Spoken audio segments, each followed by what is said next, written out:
Good கவர்னன்ஸுக்கு அதை பயன்படுத்துவோன்ற மாதிரி prime minister speech பண்ணாரு. நம்ம எக்ஸ்போர்ட் பண்ண வேண்டியதான். அவன் request Nappinai to take.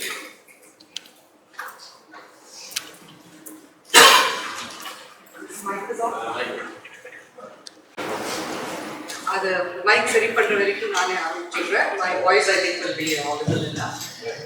Dignitaries on the stage, off the stage, thank you all for being here and thank you for having me here. Sir, இது ரொம்ப அநியாயம் சார். கல்வியா செல்வமான்ற மாதிரி ஒரு டாபிக் கொடுத்துட்டு நான் நிஜமாவே பாருங்க நம்மளங்க நோட்ல கூட எழுதியிருக்கேன். நானு பட்டிமன்றம் மாதிரி வந்து நடத்துவீங்க, 2 ஜட்ஜ் வேற மேல ஸ்டேஜ்ல. நான் என்ன நினைச்சிருக்கோம், அதுக்கப்புறம் சொல்றீங்க பட்டிமன்றம் கிடையாது. Maybe this is an idea for the next year. இதே ஈவென்ட் நடத்துச்சே சார், கொஞ்சம் பட்டிமன்றம் மாதிரி நடத்துங்க சார். இன்னைக்கு வரைக்கும் என்ன யாருமே பட்டிமன்றத்துல பேச கூப்பிட்டது இல்லை. இந்தியாவது வந்து பேசலாம் நினைச்சிருக்காங்க.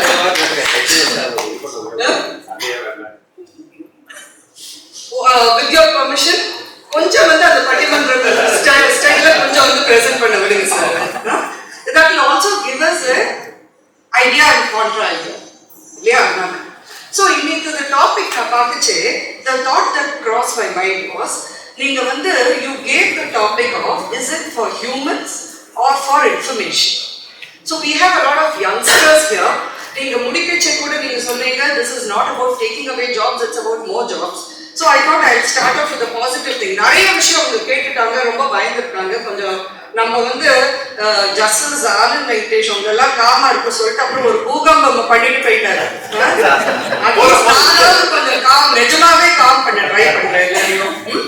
So here is the first good news here. Today you have already heard about what are all the possibilities. The speakers, of course, இன்னைக்கு நிறைய நீங்க வந்து philosophical கேட்டுட்டீங்க. நான் வந்து கொஞ்சம் இல்ல நானே மைக் அட்ஜஸ்ட் பண்ணிக்கிறேன். ஏன்னா I am pretty audible, அதனால ரொம்ப லவுடா இருக்கு. நீங்க philosophical நிறைய கேட்டுட்டீங்க. என்னோட அட்ரஸ் வந்து I like to stick to practicalities now. Of course, philosophy நம்மளும் பேசலாம், ஆனா இப்போ பேச மாட்டேன். நிறைய I'm still mulling over all that I have heard till now. Very interesting concepts. But the good news, particularly for youngsters, is you're definitely not going to be out of a job. Instead, you're going to have a lot more to deal with. Why am I saying that? And why did I start about the topic when I was saying that is, there should be Kalviya Selvama Matrula, Kalviya Selvama Devama Madri, third angle irukku. Because when we talk about cybersecurity, we are speaking about humans, data, and more importantly, systems. So today when we are speaking about law in India, we have been predominantly focusing on humans and data probably. Data ippuda vandirukkom number with our data protection law which is still on the anvil. But what we really need also is a standalone cybersecurity law which will also talk about systems. And for those of you youngsters out there, the very first address gave you that lead where you were talked about, where you heard about CIA, etc. That talks about cybersecurity for systems. And if you look at Europe, you have something called as NIS, Network and Information System Laws, or NIS frameworks.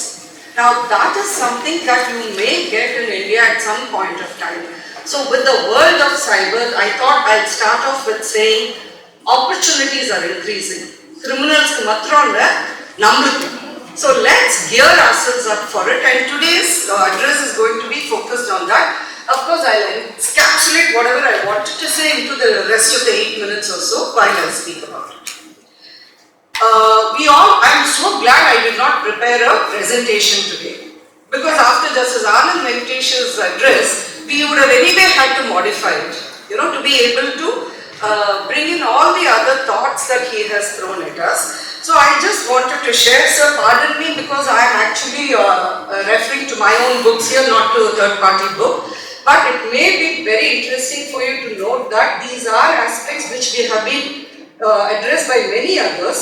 One of the first persons who spoke about it also and gave it a very identifiable title was Suler. He talks about the disinhibition effect.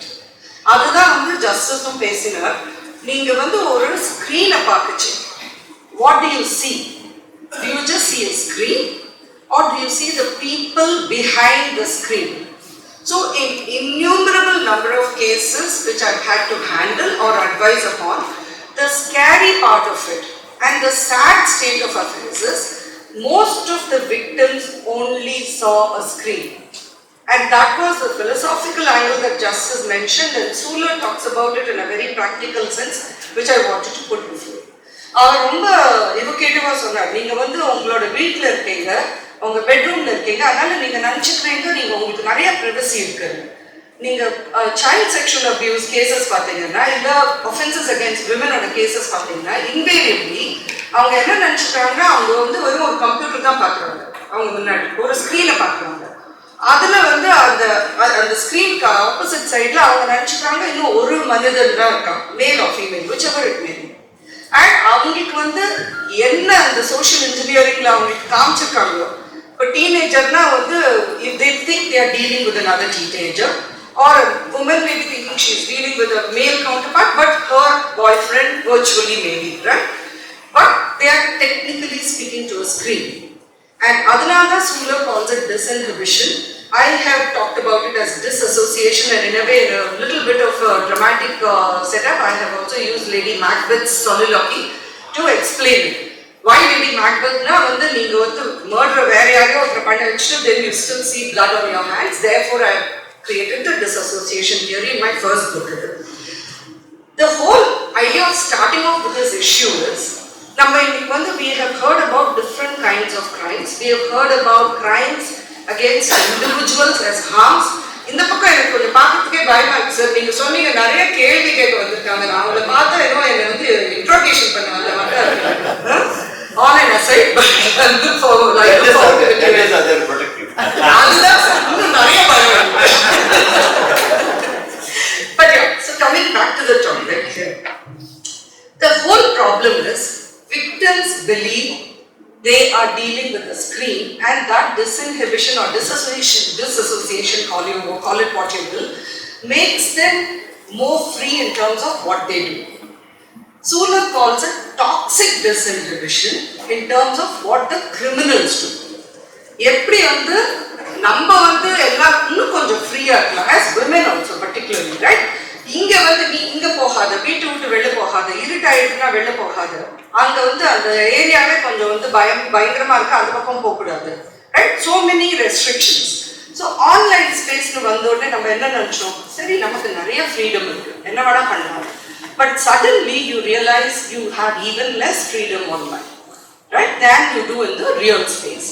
Therefore, when you talk about the toxic disinhibition, what Sula says is, similar to the disinhibition we have, where we think we are freer, the criminal also thinks that they are more free, and that's what Justice also mentioned about. So I just wanted to get a few of the thoughts out of the way.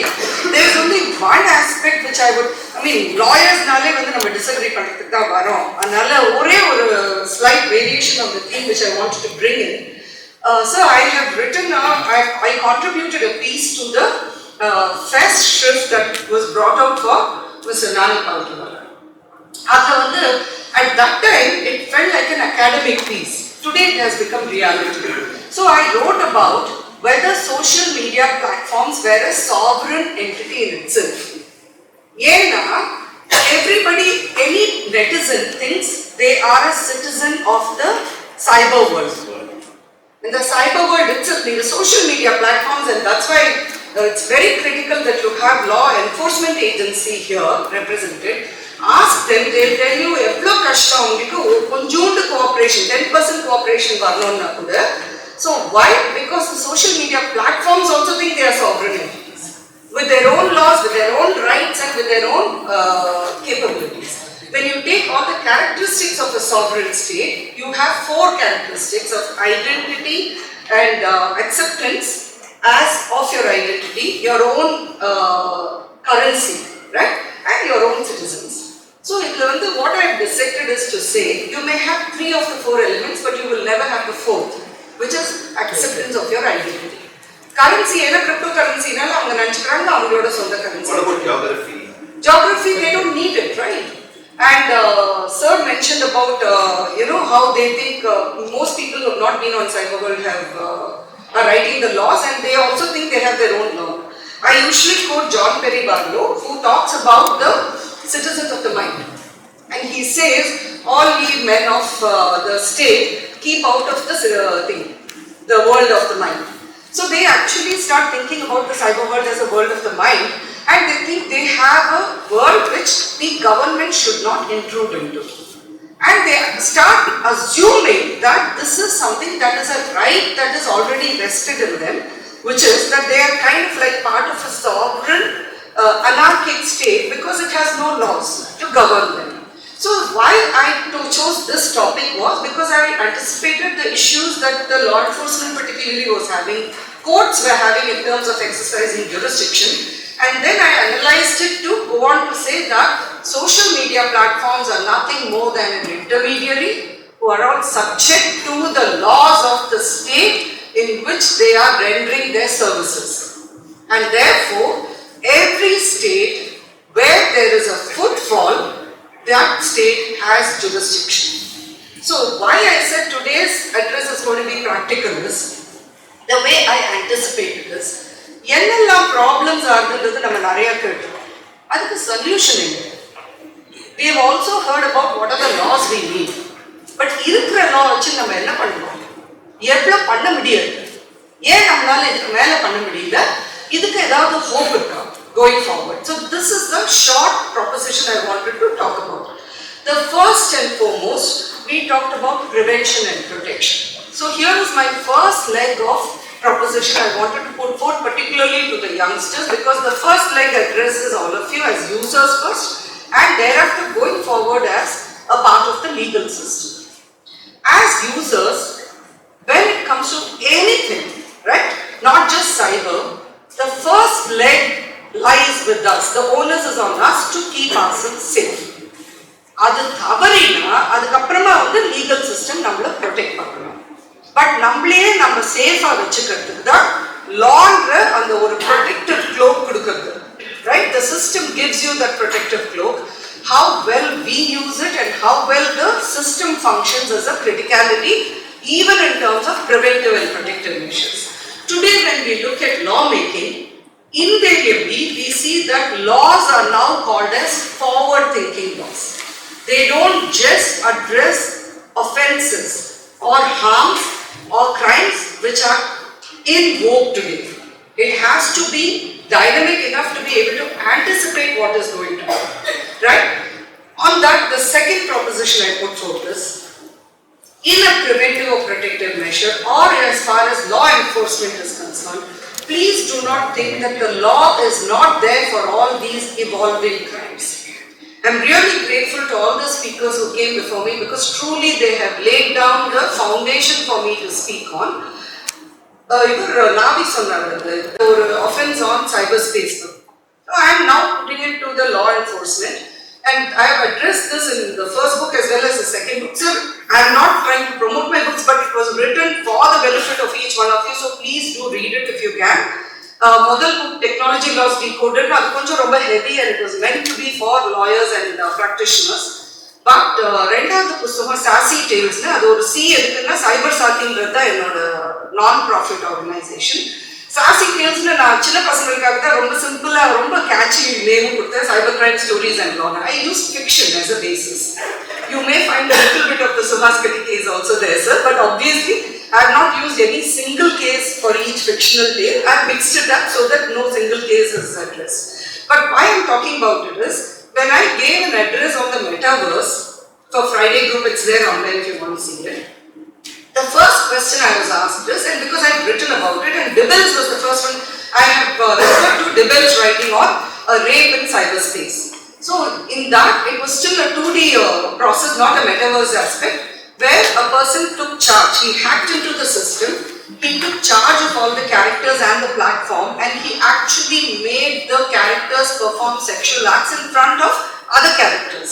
So when the persons whose avatars were hacked, when they were interviewed, they said that we felt personally violated.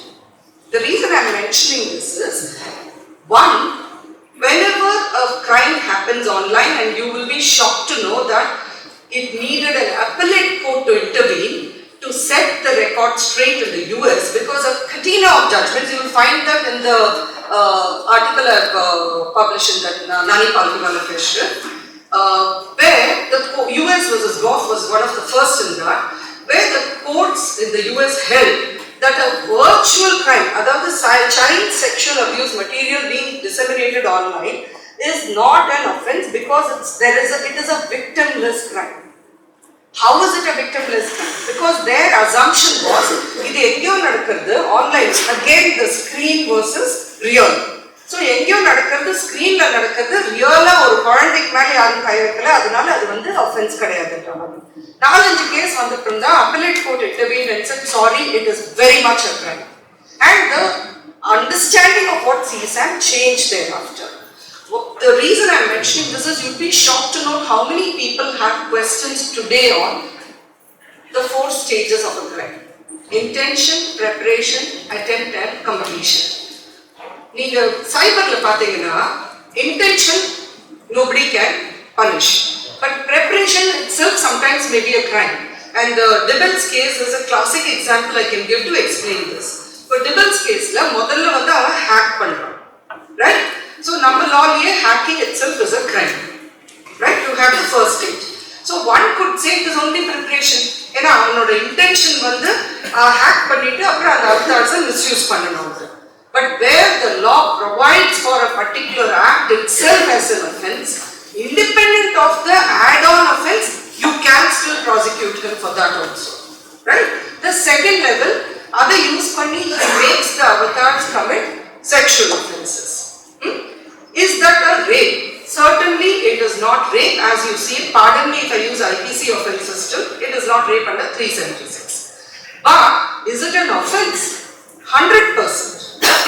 So the second proposition I am putting forth before you on this: fundamentals, fundamentals, fundamentals. Now you know why I thank the earlier speakers. They really laid the groundwork for us subsequently. What is the fundamentals? And this is particularly for the prospective lawyers and law enforcement. A heading in a law is irrelevant. ஒரு சட்டத்தினோட ப்ரொவிஷன்ல title என்ன கொடுத்திருக்குங்கிறது it is irrelevant in the interpretation of the law. அந்த provision என்ன சொல்றதுன்றது தான் முக்கியம். அதனால நீங்க வந்து ப்ரொவிஷன்ல என்ன சொல்றது, ஆக்ட் இவங்க என்ன கமிட் பண்ணிருக்காங்க, அந்த ஆக்ட் இந்த ப்ரொவிஷனுக்குள்ள வருதா, நீங்க அதை தான் பார்க்கணும். Don't go by headings. நான் ஏன் சொல்றேன்னா ரொம்ப சீசன் லாயர்ஸ் சில சமயம் ரொம்ப ஏர்லி டேஸ்ல அப்பெல்லாம் வந்து இந்த I call it sextortion because it's wrong for the victim for it to be tagged as revenge porn. It is not pornography. They have been a bit adventurous.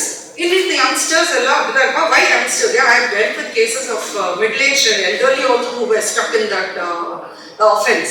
So you get adventurous, you have recorded certain things in your private moments, you assume it will remain private. And then it is, you are threatened that if you don't comply with XYZ favors, it will be released. And if it is released, it's not porn, it is sextortion, right? I've heard so many very seasoned lawyers say, oh, there is no offense as revenge porn in the books, therefore we need a change in the law. I'm sorry, that is incorrect. You just have to say disaggregate an offense to see the components. அது வந்து existing law குள்ள வருதான்னு பார்த்துட்டு you will have to find your way through to the prosecution. So don't be disheartened with all these colloquial terms. ஏன்னா நம்ம colloquial terms எடுத்துக்கணும்னா there are so many today. Griefing, catfishing, what is the other thing? Right now I'm running out of all those other terms, but I'm sure all of you all will know, and it's there in that second book as it is. Why I'm mentioning all this is, இப்போ நான் உங்ககிட்ட griefing னு சொன்னா நீங்க என்ன சொல்லுவீங்க, இந்த அம்மாக்கு இங்கிலீஷ் தெரியலன்னு இல்லையா? ஏன்னா griefing என்ன ஒரு வார்த்தை இருக்குன்னு. Why I'm using that word is, ஒரு கேம்ல the avatars gang up on one person to bully that person. That's also just an avatar, but there is a person behind that avatar. That is called as griefing. Misusing a social media platform is a catfishing. Right? So, when you go beyond the term, you will be able to find which is the section that is applicable for that offense. So, please go to fundamentals, and it may seem a little opposite to say this, but cyber, evidence ne varche, forget the word electronic. So this is where the digression happens a little bit in my address. நீங்க ஒரு murder case எப்படி நீங்க பாப்பீங்களோ murder சீனை அதே சிஸ்டமை நீங்க வந்து ஒரு சைபருக்கு அப்ளை பண்ணீங்கன்னா your investigative process will be so smooth. If the word cyber is going to trip you up in terms of applying that law, then by just removing the word cyber and looking at it as crime, you will be able to identify what is the provision that is applicable for a given act. So this is the second proposition I wanted to put forth. The third is a little critical. And here is where probably the intersection also happens, and that's why I wanted to bring in the third angle of systems also. When we are talking about whether cybersecurity is only for humans or for information, sir, the debate aspect here, my take is everything is only for humans. It cannot be for anything else. Be it a law for humans, be it a law to protect information or the system, ultimately it inures to the benefit of the human, because we are the persons who are subjecting ourselves to a particular jurisdiction and saying you protect me, and that's where the circle of protection to punitive action comes into play. So when we talk about protection and on all three fronts, நம்ம இப்ப என்ன பார்த்துட்டு இருக்கோம், cyber crimes னு பேசிட்டு இருக்கச்சு we invariably talk about offenses against individuals. So நீங்க அந்த சைபர்ன்றதை எடுத்துட்டீங்கன்னா உடனே உங்களுக்கு மைண்ட்லயே ஓடுது ஐபிசிலேயே பார்த்தீங்கன்னா, and that's the same thing that's been captured in BNS also.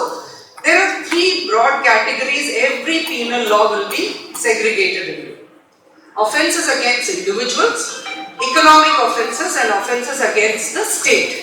So நீங்க அந்த மாதிரி செப்பரேட் பண்ணிட்டு நீங்க இந்த ஹியூமன்ஸா இன்ஃபர்மேஷனா இல்ல சிஸ்டமா பாத்தீங்கன்னா you will see that it actually falls into one of these buckets, right? The minute you say humans, as I said, will cut across all three, because national security is also for our benefit. Each one of us as individuals too. Economic basis, again for our benefit. But you also have specific laws which will make a particular offense a crime, so that first you have a deterrence, therefore preventive and protective. Two, you have a remedy, so you will know where to go if a person violates the preventive and protective or deterrence measure. And third is the punitive measure in terms of what is the punishment that will endure, and the circle then therefore comes back to the deterrence. The reason why I started off with the laws etc. is very quickly. Today what are we sitting on going forward? The first part is you have the laws which are scattered all over the place. Anybody who thinks the Information Technology Act is your go-to place for cyber laws, I'm sorry to say you're wrong. I have called it as a cyber law jigsaw in my first book, because for everything, be it civil, criminal, constitutional, contracts, intellectual property rights, it does not matter which vertical, cyber is a horizontal. It cuts through and percolates every single vertical. Therefore, you will have to find that provision. And that has been my one grouse in terms of BNS, because I personally felt Bharatiya Nyaya Sanhita was a very good opportunity that we had to consolidate all the cybercrime laws under one head. Whereas we now have two provisions under organized crime and petty organized crime, and the rest of it adverts and continues the fiction of cyber jigsaw, where you have to still pick those puzzle pieces from different parts. So don't look only at the Information Technology Act when you have to implement a law. Remember, there cannot be a checklist book for you any longer. You will have to innovate and understand and go deeper. But Sassy Tales is meant to be that little checklist saying, if this is the situation, you could probably apply these provisions, and shows you how multiple laws will come into play. But today, we are already evolving. We have gone beyond Information Technology Act, we have gone beyond BNS, right? Data protection laws we are still awaiting, but until then, we will have to still use our minimalistic provisions. It's not like we have been deprived of data protection laws, it's just that we have not seen sufficient implementation. I agree with the earlier speaker that the current possible law that is to come in may not be sufficient, but my take has always been good, bad or ugly. We needed our data protection laws, so something is better than nothing. So let's see how much better they can improve on it through rules, with the cautionary tale that rules have to be ring-fenced within the Parent Act. There are a few more developments I wanted to close out with. The first is, I've already spoken about, before I move to the developments, I have talked about the individual harms and economic harms and the national security aspects. It is not like we don't have cyber security laws even today. We do have it under the IT Act. You have at least two provisions which came in under 2008 laws, as NCIPC and certain. And you have economic offences. As I said, please see individual provisions of section 43 read with 66 whenever you need to apply the same. I know the bell is going to come, so I am closing out with the last bit of information, particularly for the sake of law enforcement officers. Sir, number one, the cross-border jurisdiction, and I know that is a big thorn on your side. எப்படி நீங்க implement பண்ண முடியும்? The first leg is உங்க கையில ஏற்கனவே ஒரு weapon இருக்கு, section 79. Intermediary guidelines பார்த்தீங்கன்னா rule 7ல வந்து if an intermediary does not comply with your notice, then they are also equally liable as an accessory, right? So you please learn to use 79 and not just the 91 equivalent. The second thing is, we were not signatories to the Budapest Convention. But recently, for the last 2.5 years, and I'm happy to say I was part of it too, the UN has, an ad hoc committee was formed, and the UN is likely to come out with the new cybercrime convention. And the most important aspect of the convention is, it is very minimalist in terms of offences, but very wide in the spectrum of cooperation, particularly international cooperation between law enforcement and nation states. So hopefully if that comes in, hopefully, because there is no certainty, hopefully if it comes in, that may spell good news for the law enforcement agencies in terms of cross-border support from various fora.